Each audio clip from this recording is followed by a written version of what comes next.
ನಮಸ್ಕಾರ, ನಾನು ವಿಕ್ರಮ್. ದುರ್ಗಶ್ರೀ ವೆಂಚರ್ಗೆ ಸುಸ್ವಾಗತ. ಇವತ್ತು ಒಂದು ಹೊಸ ಕಾನ್ಸೆಪ್ಟ್ ನೊಂದಿಗೆ ನಿಮ್ ಮುಂದೆ ಬಂದಿದ್ದೀನಿ. ಏನಪ್ಪಾ ಅಂದ್ರೆ, ಸಾಕಷ್ಟು ಜನಕ್ಕೆ ಲೋನ್ ಸಿಗ್ತಾ ಇಲ್ಲ. ಯಾಕಂದ್ರೆ ಪ್ರೊಫೈಲ್ ಸಿವಿಲ್ ಸರಿಯಾಗಿಲ್ಲದೆ ಲೋನ್ ಕೊಡ್ತಾ ಇಲ್ಲ, ಅಥವಾ ಲೋನ್ ಕೊಟ್ಟರು ರೇಟ್ ಆಫ್ ಇಂಟ್ರೆಸ್ಟ್ ಸಿಕ್ಕಾಪಟ್ಟೆ ಇದೆ. 13 to 14% ಇಂಟ್ರೆಸ್ಟ್ ಕಟ್ಟಿ 20 yearsಗೆ 1 to 3 ಕಟ್ಟಬೇಕಾಗ್ತಾ ಬರ್ತಾ ಇದೆ. ಅದಕ್ಕೆ ದುರ್ಗಶ್ರೀ ವೆಂಚರ್ಸ್ ಒಂದು ಹೊಸ ಕಾನ್ಸೆಪ್ಟ್ ನೊಂದಿಗೆ ನಿಮ್ ಮುಂದೆ ಬಂದಿದೆ. ಏನಪ್ಪಾ ಅಂತ ಕೇಳ್ತೀರಾ? ಇಂಟ್ರೆಸ್ಟೇ ಇರಲ್ಲ ಸರ್. ಇಂಟ್ರೆಸ್ಟ್ ಇಲ್ಲದೆ ನಿಮ್ಗೆ ಒಂದು ಪ್ರಾಪರ್ಟಿನ ಕೊಡೋದಕ್ಕೆ ಕಂಪನಿ ರೆಡಿ ಮಾಡ್ಕೊಂಡಿದೆ. ಏನಪ್ಪಾ ಅಂದ್ರೆ 3 years 0% ಇಂಟ್ರೆಸ್ಟ್ ಅಲ್ಲಿ ಒಂದು ಸ್ಕೀಮ್ ತಂದಿದೆ. ಈ ಸ್ಕೀಮ್ ಬಗ್ಗೆ ಏನಾದರೂ ತಿಳ್ಕೋಬೇಕಂದ್ರೆ ಸ್ಕ್ರೀನ್ ಮೇಲೆ ಬರ್ತಾ ಇರುವಂತ ನಂಬರ್ಗೆ ಕಾಲ್ ಮಾಡಿ ಹೆಚ್ಚಿನ ಮಾಹಿತಿ ಪಡ್ಕೊಳ್ಳಿ. ನಮಸ್ಕಾರ.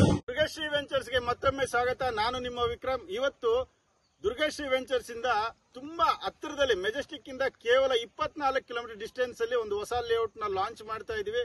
ಇದು ಎಲ್ಲಿ ಬರುತ್ತೆ ಅಂದ್ರೆ, ಮಾಗಡಿ ರೋಡ್ ಕಡಬಗೆರೆ ಕ್ರಾಸ್ ಇಂದ ಕೇವಲ 6 ಕಿಲೋಮೀಟರ್ ಡಿಸ್ಟೆನ್ಸ್ ಅಲ್ಲಿ ನಿಮಗೆ ಕಿತ್ನಳ್ಳಿ ಗ್ರಾಮ ಅಂತ ಬರುತ್ತೆ. ಅಲ್ಲಿ ಬಂದು ಬಿಡಿಎ ವಿಲಾಸ್ ಇದೆ. ಬಿಡಿಎ ವಿಲಾಸ್ ಪಕ್ಕದಲ್ಲೇ ಮಾಡಿರುವಂತ ಹೊಸ ಲೇಔಟ್ಗೆ ನಿಮ್ಮನ್ನ ಕರ್ಕೊಂಡ್ ಬಂದಿದ್ದೀನಿ. ಇದು ಇನ್ವೆಸ್ಟ್ಮೆಂಟ್ಗೂ ಒಳ್ಳೆ ಪ್ರಾಪರ್ಟಿ ಆಗಿರುತ್ತೆ, ಹಾಗೆ ಕನ್ಸ್ಟ್ರಕ್ಷನ್ಗೂ ರೆಡಿ ಆಗಿದೆ. ಯಾಕಂದ್ರೆ ಸುತ್ತಲೂ ಮನೆಗಳಿರೋದ್ರಿಂದ ನೀವು ಕನ್ಸ್ಟ್ರಕ್ಷನ್ಗೂ ಮಾಡ್ಕೊಳ್ಳೋದಕ್ಕೆ ಇದು ಯೋಗ್ಯ ಉಳ್ಳ ಪ್ರಾಪರ್ಟಿ ಅಂತ ಹೇಳ್ತೀನಿ. ಹಾಗೆ ನಮ್ಮ ಲೇಔಟ್ ಇಂದ ನಿಮ್ ಕನೆಕ್ಟಿವಿಟಿ ತಗೊಳಕ್ ಹೋದ್ರೆ ಇಲ್ಲಿಂದ ಸೊಂಡೆಕುಪ್ಪ ರೋಡ್ ಬಂದ್ಬಿಟ್ಟು 2 ಕಿಲೋಮೀಟರ್ ಡಿಸ್ಟೆನ್ಸ್ ಅಲ್ಲಿ ಬರುತ್ತೆ. ಹಾಗೆ ನೀವು ತುಮಕೂರು ಹೈವೇಗೆ ಹೋಗ್ಬೇಕಂದ್ರೆ 5 ಕಿಲೋಮೀಟರ್ ಡಿಸ್ಟೆನ್ಸ್ ಅಲ್ಲಿ ಬರುತ್ತೆ. ಮಾಗಡಿ ರೋಡ್ಗೆ 6 ಕಿಲೋಮೀಟರ್ ಡಿಸ್ಟೆನ್ಸ್ ಅಲ್ಲಿ ನೀವು ಕನೆಕ್ಟ್ ಆಗ್ಬೋದು. ಈ ಕನೆಕ್ಟಿವಿಟಿ ಇರೋದ್ರಿಂದ ಇದು ತುಂಬಾ ಡೆವಲಪ್ಮೆಂಟ್ ಆಗುವಂತ ಪ್ರಾಪರ್ಟಿ. ಹಾಗೆ ಮುಂದೆಗೆ ಇದು ಬಿಬಿಎಂಪಿ ಲಿಮಿಟ್ಸ್ಗೂ ಆಗೋ ಚಾನ್ಸಸ್ ಇದೆ. ಅದರಿಂದ ನೀವು ಇವತ್ತೇ ಏನಾದರೂ ಈ ಪ್ರಾಪರ್ಟಿನ ಬೈ ಮಾಡಿದ್ರೆ ಒಂದು ಒಳ್ಳೆ ರಿಟರ್ನ್ಸ್ ಬರುತ್ತೆ ಅಂತ ನಾನು ಹೇಳ್ತಾ ನಮಸ್ಕಾರ ಮಾಡ್ತೀನಿ.